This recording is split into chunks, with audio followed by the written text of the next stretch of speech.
All right. Let's do a few examples to hopefully start wrapping our head around some of those properties we just did. Right?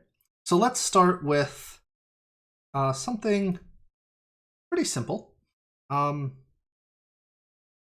Integral of the square root of x dx. Right? So where does this fit into our properties? Well, this best fits with the power rule, right? Because this is x to the 1/2 dx, meaning that when we do the antiderivative, we're going to get x to the 1/2 plus 1 over 1/2 plus 1 plus c.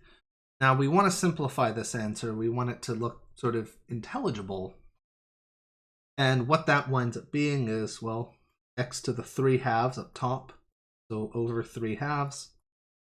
That still looks a bit weird, so this is 2/3 x to the 3/2. Right? So that gives us our antiderivative, or our indefinite integral of square root of x. Right? Let's look at another example here.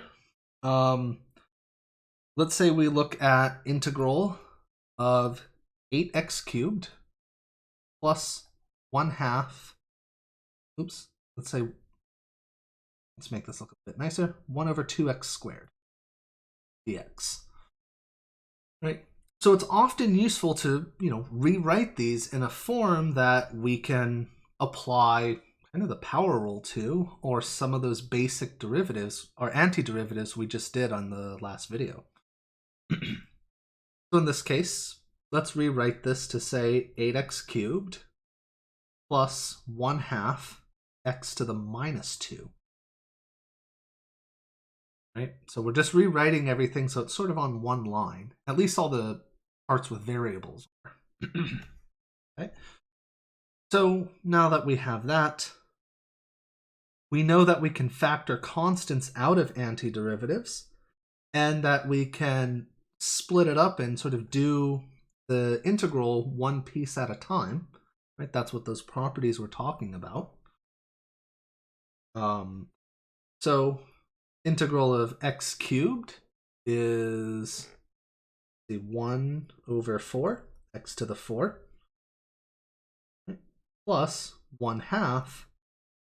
Now here, this is x to the negative 2 plus 1, so it's x to the minus 1 over negative 1.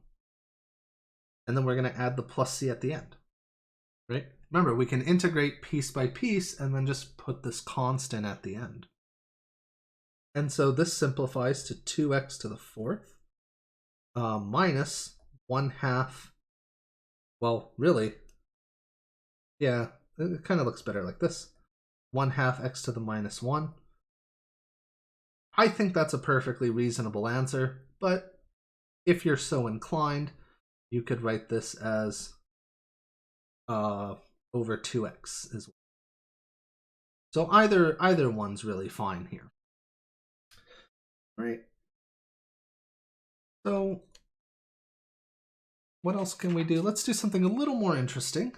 For an example here, let's look at something like integral of secant theta times tangent theta minus secant theta d theta.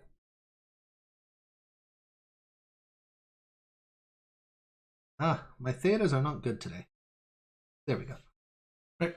So the variable doesn't matter. It doesn't always have to be an x. As long as, this variable here and the function and the variable after the d match up, we're all good. Right? So again, when we look at things like this, it could be like, oh, that's tough. I don't know what to do.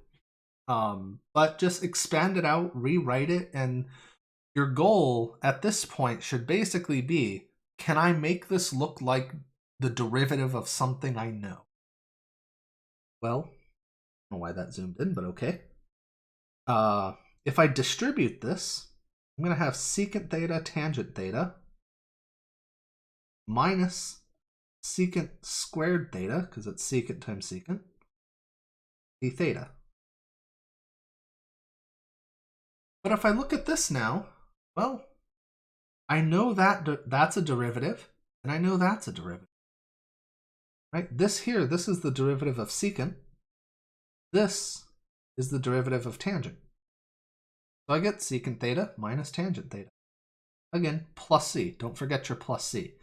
Very important. All right. So that's about all there is to that.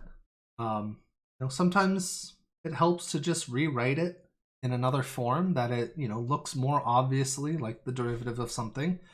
In this case, we're kind of just applying what's basically the power rule for antiderivatives.